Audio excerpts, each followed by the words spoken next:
இந்த வீடியோவில் work done by the impeller கண்டுபிடிக்கும். That means that there is a velocity triangle.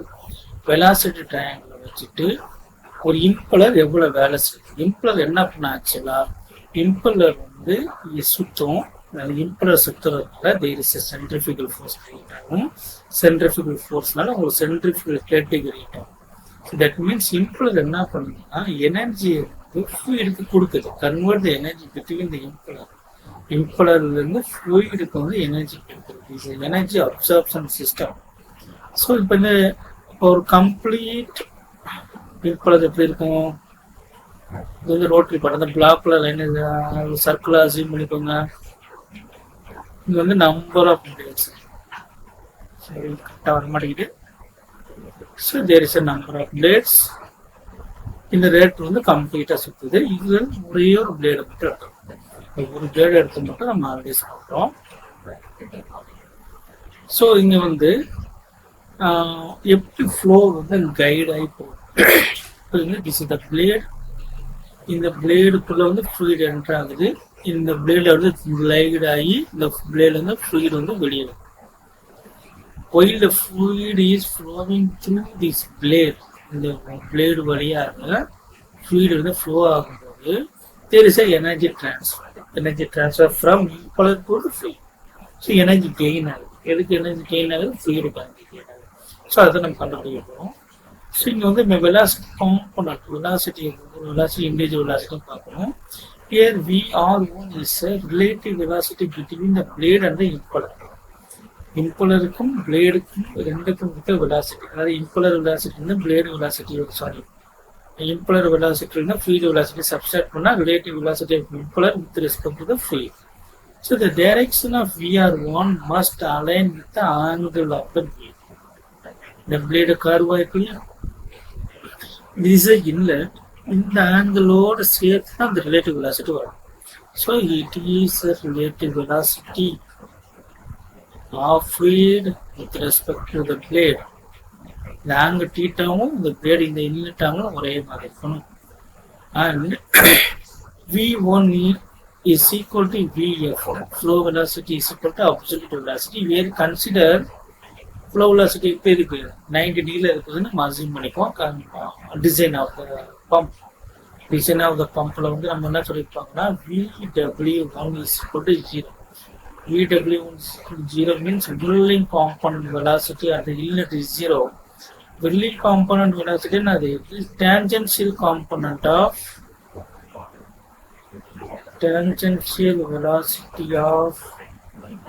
absolute velocity. அதாவது V1 tangential component. இப்போ V1 வந்து உங்களுக்கு இன்க்ளைண்டா இருந்தால் தான் உங்களுக்கு டேஞ்சன்ஷியல் காம்பனன்ட் இருக்கும். V1 is not inclined.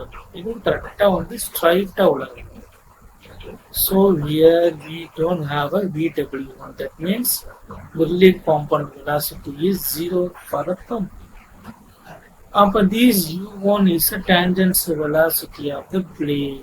It's peripheral velocity. இப்போ இந்த பிளேடு அதான் எந்த டைரக்ஷன் சுற்றுது? ஆன்டி கிளாக்வைஸ் டைரக்ஷன் சுற்றுது. இந்த டைரக்ஷன் சுற்றுது. ஏன் R1 இந்த ரோட்டோட இந்த இம்பலரோட சென்டர் ஒரு பாயிண்டிங் இருக்கு. இதை மையத்துக்கு தான் சுற்றிட்டு இருக்கு. ஸோ இந்த கன்சர்ன் பாயிண்ட் இருக்கு நம்ம இன்லெட் பாயிண்ட்டுக்கும், this is our inlet point. இந்த இன்லெட் பாயிண்ட்டுக்கும் சென்டருக்குள்ள டிஸ்டன்ஸ் எவ்வளோ ஆகும் இங்கே மார்க் பண்ணிக்கலாம். இந்த இடத்துல மார்க் பண்ணிக்கலாம். இந்த அவுட்லெட் பாயிண்ட்டுக்கும் சென்ட்ரல் பாயிண்ட்டுக்கும் distance is the radius R2. Okay. The velocity component U1 is a peripheral velocity. அது பிளேட் ஒரு பார்ட்டிகல் இருக்குல்ல, இப்போ பார்ட்டிகல் ட்ரேசஸ் சர்க்கிள் இருக்கும். இப்போ வந்து எலிமெண்டரி ஃபிசிக்ஸில் படிச்சிருக்கோம், இன்ஜினியரிங் மெக்கானிக்ஸில் படிச்சிருக்கோம். ஒரு பார்ட்டிகல் வந்து சர்க்கிளில் சுற்றுனா it has angular velocity omega. Each and every location we have a tangential velocity. This velocity component is tangent to the problem. So அதே மாதிரி U1 is a tangent to the problem. This is a velocity profile நம்ம இங்கே வரைஞ்சிக்கலாம். Okay, this location we have tangent component velocity U1. அதே மாதிரி V1க்கும் U1க்கு angle வந்து நான் alpha வச்சுக்கிறேன். relative velocity க்கும் U1க்கு ஆங்கிள் வந்து θ வச்சுக்கிறேன். This velocity profile at the inlet. Velocity profile எடுத்து அவுட்டர் பார்க்கணும் இல்லையா? ஸோ ஆல்ரெடி நம்ம சொன்ன மாதிரி தான் erase பண்ணிக்குவோம். These VR2 must align with the angle of the impeller. இந்த ஆங்கிளோட இது வந்து அப்படியே ஸ்ட்ரைட்டா வளைஞ்சிருக்கும். This is the relative velocity component.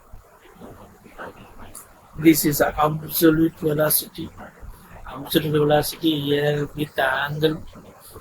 Absolute velocity-க்கும் இது வந்து U2ங்கிறது outer peripheral velocity. U2 is moving this direction. This is the outer velocity triangle.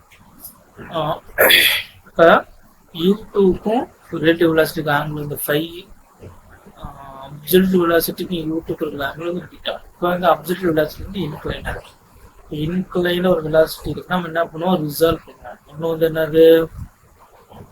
horizontal component. Another one is vertical component. The horizontal component is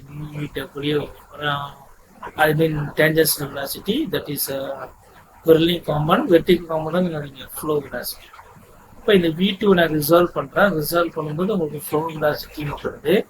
And also we get the whirling component. இந்த V2 இருக்கு இல்லையா, ஒரு component velocity ட்ரையாங்கிள்ல இது வந்து vertical component flow velocity வருது. இந்த horizontal component வந்து என்னது? whirling component velocity வருது. And also we have a relative velocity இங்க இருக்கு. இந்த டிஸ்டன்ஸ் நமக்கு தேவையில்லை. We don't know this distance. X வச்சுக்கோங்க. This total length is U. இதை வெலாசிட்டி ப்ரொஃபைல காட்டியிருக்காங்க. ஓகே, இந்த வெலாசிட்டி ப்ரொஃபைல் வந்து நம்ம என்ன கண்டுபிடிக்கிறோம்? Work done by the impeller or head imparted by the impeller to the fluid or energy delivered by the impeller to the fluid. So இதை கண்டுபிடிக்கலாம். நமக்கு என்ன data? So work done by development first நம்ம torque, because work done engineering mechanics work done is equal to torque into angular velocity. So நம்ம torque கண்டுபிடிப்போம். இது எல்லாமே engineering mechanics. Torque is equal to rate of change of momentum with respect to time. Momentum means here the moments of momentum. Moments of momentum na angular momentum. Angular momentum another, for example, if you have a Cartesian system like this, if any particle moving in a circle at any instant of time, the particle has a momentum. Momentum mass into velocity. Momentum in this direction. In the momentum, you momentum about the origin. Z axis is the axis. Z, X, and Y. We need to find the moment of this particle about the Z axis. Then about Z axis. We need to find the moment of this particle about the axis. There is a displacement vector, R vector, position vector. So MV or gives moments of momentum or angular momentum. சரி, இப்போ இங்க வந்து moments of momentum கண்டுபிடிங்க. Moments of momentum at initial point and moments of momentum at the final point. Outputல என்ன இருக்கு? Moments of momentum or angular momentum. MOM போட்டுப்போம். Moments of momentum at output என்னென்ன வச்சுக்கோம். What is the moments of momentum or angular momentum? அது momentum into distance. The momentum is mass into velocity. Which velocity we have? Velocity is whirling component velocity. So whirling component velocity. The distance another outer point to central axis. In the axis of Z axis. So in the axis of distance another 2. How do you write the mass? Change. Weight equal to another mass into gravity. So mass is equal to another weight by gravity. But W by G into VW2 into 2. So moments of momentum or angular momentum at the inlet is equal to 0 because at the inlet we don't have a Brillouin component velocity. Vw1 is going to be 0. So momentum at the inlet is 0. So change in momentum the final momentum, final angular momentum minus initial angular momentum, which gives W by G Vw2 into R2. This is setup. We need a work done.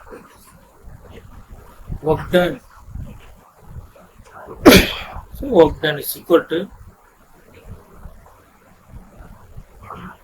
done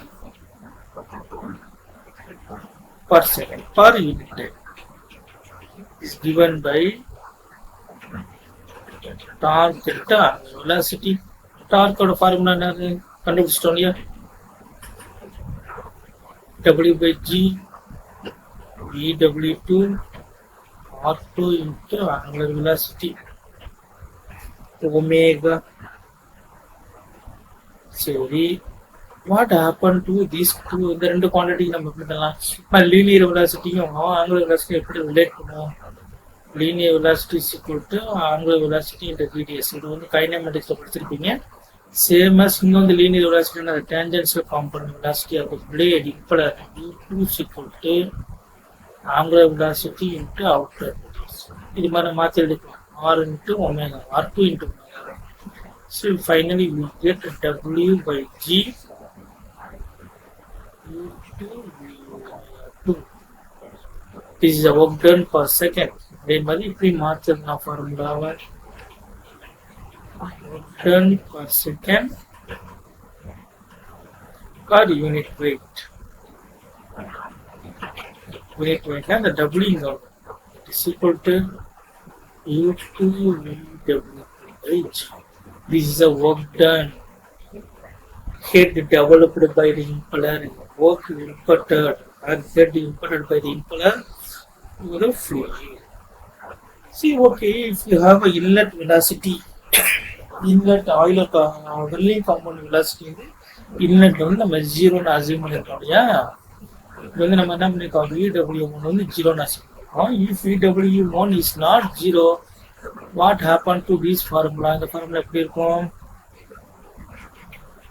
Pw2u2 minus Pw1u1 divided by இதுக்கு இன்னொரு பேருக்கு this term in the work done per second per unit weight.